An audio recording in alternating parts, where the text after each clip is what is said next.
As the founder of leasinguniversity.com, the #1 sales training platform for leasing consultants in the world, I know there are many things that you can say and many things that you can do to put yourself in the best possible position to get the lease. But on this video, I want to give you 19 phrases that I want you to be conscious of. 19 phrases that are hurting you. 19 things that a lot of us in property management are saying on a very regular basis that's not putting us in the best possible position with that prospect, with that renter, and is not helping improve our chances of getting that lease. Hey everybody, I'm Matt Easton, the founder of Leasing University. Let's jump into 19 things that you should avoid saying as a leasing consultant. And if I miss anything on this list, please comment below. What are some of the pitfalls that maybe I've missed? All right, the first thing, to be honest with you. A lot of us, we don't even realize that we're saying this. Hey, you know what, Tim, to be honest with you, this property is great. Or to be honest with you, you really don't need a dog park. Or to be honest with you, the parking situation is fabulous. When you say to be honest with you, what you're basically saying to your prospect is, hey, Tim, everything that I've said up until this point was a lie. And even if Tim doesn't realize that, subconsciously, when he hears to be honest with you, it's causing his subconscious mind to go, ooh, should I really be trusting this person? The second thing that you should avoid saying, how can I help you? What? That's how I answer the phone. Hey, thanks for calling Oak Brook Towers. How can I help you? Never, never, never say, how can I help you? There's nothing wrong with the words, how can I help you? The problem is, where have you heard that before? That's right. Every time you go retail shopping, every time you walk into a store, in most retail scenarios, the person at the front is always going to say, welcome, hey, thanks for coming in, how can I help you?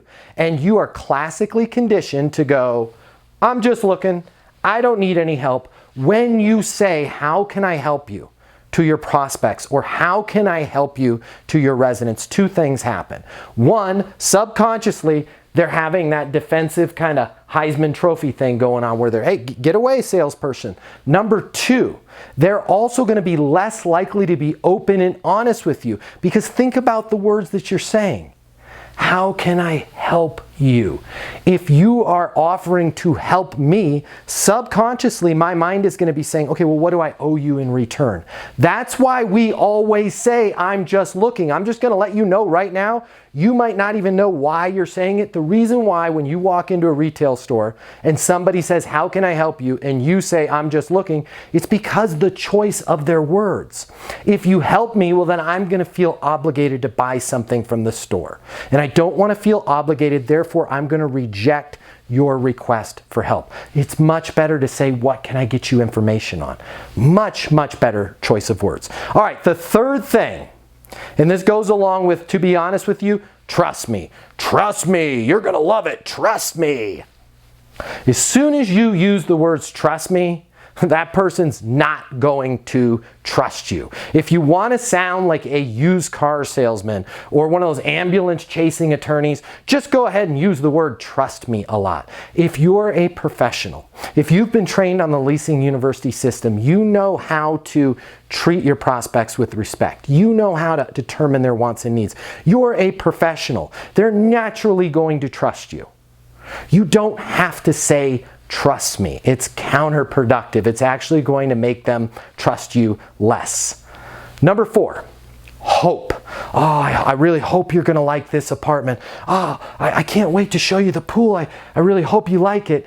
Eliminate the word hope from your vocabulary. You are a leasing professional. You are 100% sold on your community. It is the absolute right community for that prospect. Hope should not even enter into the equation. Only an unsure, unconfident person is going to use the word hope. And let me give you an example.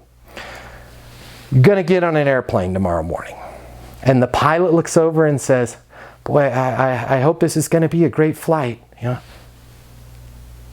I'm going to go ahead and unbuckle and get off the plane. Don't use hope. It's going to freak you out if your pilot uses it, and it's going to freak your prospects out if you, as their leasing consultant, use the word hope. All right. Next thing, I hate this one when I teach follow-up, when I teach phone training. Sorry to bother you. Hey, sorry to bother you. Don't say that. You're a professional. You're not sorry to bother them. Immediately, if they hear the word sorry to bother you, guess what the expectation is? You're a pest. You're a salesperson. You're going to bother them. You need to be adding value when you call somebody. You need to project confidence. Your time is just as valuable as their time. You are helping them work through one of the biggest life events that they could have, moving, all right? It's terrifying for them. You're not bothering anybody by following up, so stop apologizing for it. Number 6, just following up. Oh, I'm just following up with you. Hey, you toured Unit 904 earlier this morning, or you came in last week. I'm just following up with you. Who says that? Salespeople, unconfident people, people that are not professional. Eliminate that when you call somebody, I'm just following up with you. Again, you need to be professional. You need to add value. If you're having trouble figuring out what to say on your follow-up calls, check out the training at leasinguniversity.com. We have a tremendous course on follow-up. The entire program is going to help you be more comfortable and more confident so that you can get more leases. All right, here's another one. Obviously. Well, obviously, it's this, or obviously that, or, well, obviously, that's not the master bedroom. Don't use the word obviously. You sound condescending. You sound arrogant. You sound like you are trying to let them know how much smarter than them you are. Eliminate the word obviously. If your prospect wants you to answer the same question 17 times in a row, realize this. Chances are it's because they're nervous, it's because they're stressed, and most importantly, it's because they're about to make a decision with you. Eliminate words with like obviously that are going to seem condescending. You want to be relaxed, cool, and comfortable, and you want them to feel the same way. Don't use words like obviously. All right, number 8, going back to follow-up. Hey, you got a minute? Has anybody in the history of multifamily ever leased an apartment in a minute? No. Stop sounding like a used car salesman. Hey, do you got a minute? I just wanted to follow up with you. You sound terrible. You need to start the call providing value to them and making the best use of their time. Don't ask them if you have a minute, okay? First of all, the call is going to be longer than a minute, so you're already lying to them. Hey, trust me, you got a minute? Obviously, throw all those in one call. You're for sure not going to get the lease. But stop asking people, hey, do you got a minute? All right, number 9, maybe. Well, maybe we can get you in next month, or maybe I've got some specials that could help you with that. Again, it's just like hope. You're not confident. You're not sure of yourself. If you don't know what the specials are, or you don't know when it's going to be available, great question. Let me find out the answer to that. Great question. Let's go research it together. Don't use maybe. It just makes you look unconfident and unprofessional. Would you want your airline pilot using the word maybe? You know what? Maybe we're going to be landing in about an hour, if we're lucky. Don't use the word maybe. All right, number 10, same lines. Perhaps. Perhaps you could have your husband come back in and look, perhaps they could come back in and look at the apartment. When can you bring your husband in? I really want your husband to see this. When can you bring your husband in? You're not using words like perhaps. Again, not confident, right? Perhaps the plane's going to land in an hour. Yeah. If a pilot shouldn't say it, you shouldn't say it either. All right, number 11, rent. Do you want to rent this apartment? What does that convey to them? That conveys spending money, large amounts of money. Do you want to rent the apartment? Instead, use words like, do you want to live here? Do you want to move in? Do you want to move forward? I love that. Hey, does it make sense to move forward? Do you want to move forward? Not do you want to rent the apartment? Nobody wants to rent the apartment. They want to move into the apartment. They want to live in the apartment. They want to move forward. Who doesn't want to move forward with their life? They want to get things done. Hey, does it make sense to move forward? Don't use the term rent. Number 12, contract. Oh, we got to look over the contract. Now, a lot of you in property management are great at this, but there's still a few of you out there that are using the words contract. Contract is scary. It is freaky. It is stressful. You are signing your life away. Instead, use the word agreement. Hey, does it make sense to go fill out the agreement? Does it make sense to get the paperwork out of the way? Who doesn't want to get paperwork out? Let's just get the paperwork out of the way. Let's come down to the leasing office, get the paperwork out of the way. Sounds a lot better than, hey, let's go through the contracts and everything, get that all secured. Got it? Great. Number 13, I haven't heard back from you. Hey, Tina, this is Matt Easton over here at Oakbrook Towers. I haven't heard back from you. You're weak, you're unprofessional, and you're making them feel guilty. That is the absolute worst thing that you can do with a prospect, is now you're putting it on, well, I've been sitting around waiting for you, and I haven't heard back from you. You sound like my mom when I was late as a teenager coming home. Where were you? You could have been in a ditch. The last thing you want is to make your prospect feel guilty. All that's going to do is make them not want to do business with you. All that's going to do is make them not want to return your phone call and make them not want to revisit that community. Don't make them feel guilty. Add value when you contact them. Add so much value that it doesn't matter if they call you back or not, because every time you reach out to them, you're giving them a little bit more value. And eventually they're going to be like, wow, you know what? I haven't called them back and they've added so much value and they're working so hard for me. I need to, you know what? Before I sign the lease over here, I need to go back and talk with that gal over there. They're going to end up feeling guilty on their own. Don't make them feel guilty by saying, I haven't heard back from you. Number 14, I can't stand this word. Individual. How many individuals will be living here? Do you talk to your friends that way? Hey, you're a fantastic individual. Do you talk to your husband? Do you talk to your wife that way? You know, you're a great individual. Talk to them the way people talk to people. How many people are going to be living here? You're an awesome person.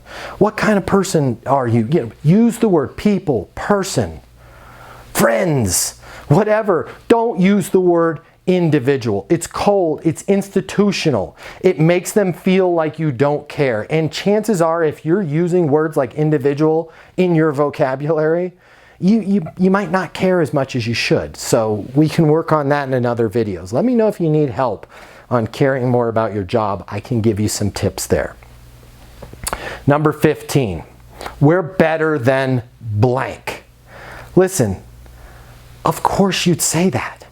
You're a salesperson. Oh, we're better than Shady Acres over there. You sound terrible when you say we are better than them. We've got a better pool. Our units are larger. Our prices are lower. Our parking is better.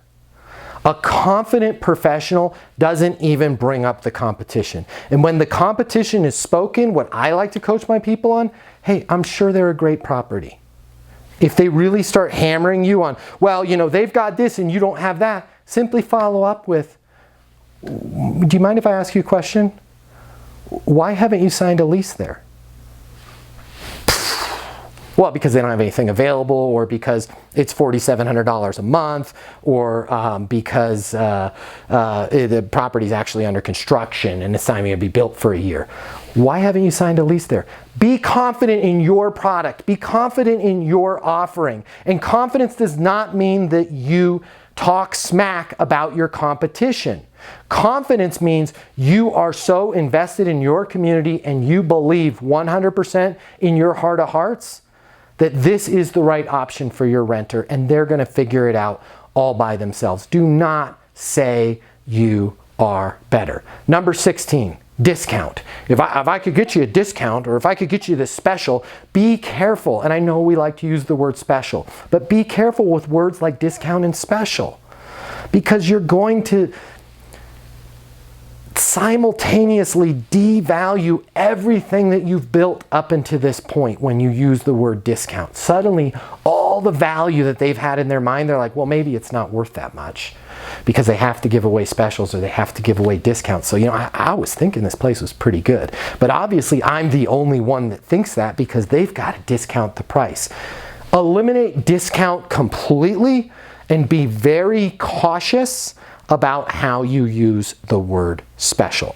I'm not a fan, okay? But if you're going to use special, and if marketing's saying, hey, we're doing these specials, be very careful about when and how you use that word.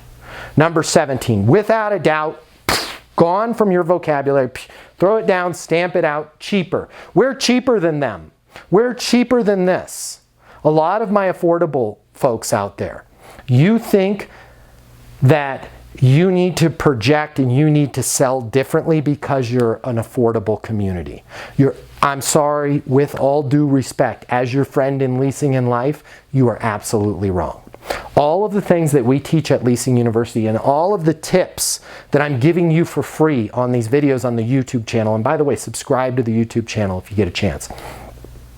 All of this stuff, not only is it applicable to affordable, it actually works better in the affordable market. Why? Because traditionally, the people that are shopping for affordable apartments do not get treated with the respect that they deserve. And when you use words like cheaper, you are just playing into that stigmata that all this person cares about is a price. And their hopes and their dreams and their wants and their needs don't matter because they need an apartment under $450. And we're cheaper over here than we are at the other people. Hey, listen, what's most important to you? Why is that important to you? What do you want to see first? Why do you want to see it first? I know we can find an amazing, amazing apartment for you. We're going to do our best to make the numbers work. Don't be saying, hey, you got to sign a lease over here because we're cheaper. Number 18. You need to check this on your signage as well. And I don't want to get in trouble with any of the facilities people making them replace signs.